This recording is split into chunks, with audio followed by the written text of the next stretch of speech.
Bloomberg Audio Studios. Podcasts, radio, news.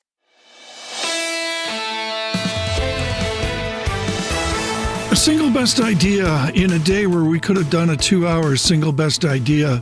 Thank you, Elizabeth Economy from Stanford, joining to give us an update here with important meetings for President Xi in China, riveting, particularly her comments on Taiwan. Omar Aguilar was just brilliant on stating the case for rebalancing.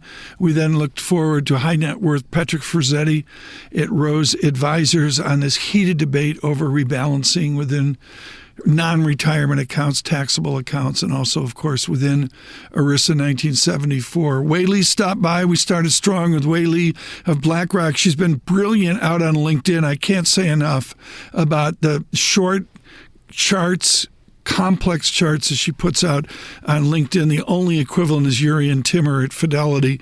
Wei Li of BlackRock here talking about the Fed and markets. We do think that in the very near term, markets can go with this narrative that because of weak labor markets, actually the Fed needs to cut. And because there is macro justification for that, maybe the long end of the curve is not going to be penalized in that term premium may not go higher as markets challenge the Fed independence topic. So there is a bit of a sweet spot for treasuries. Wei Li there of BlackRock, that and the Treasuries, Paul, I think, is interested in the credit markets. In the equity markets, she said just simply stay on board. Technology generating profit was the lead of her LinkedIn piece today. Again, Wei Li at BlackRock. What a pleasure to have Edward Morse in today. Absolutely definitive, his public service to the nation on so much to do with the Middle East and oil, his lifetime work at Citigroup and now at Hartree Partners. He works every day, just as he has for decades. Here, Edward Morse on the supply and the myth of our demand. The myth that's wrong is that oil demand is peaking, whether it's peaking in 2028 or 2032. The consensus in the market seems to be that oil demand is peaking. Yet, if you try to study oil demand, you can notice that whatever the cycles have been, GDP is the driver of oil demand.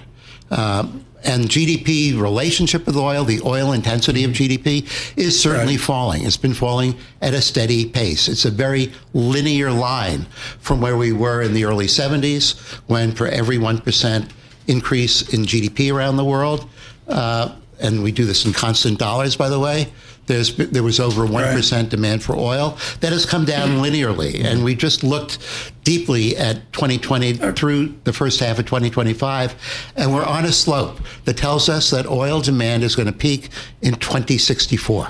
Ed Morse of Hartree Partners. Dr. Morse also mentioned, yes, EV is becoming part of the calculus here, electric vehicles, part of the mix of the microeconomics price theory of oil.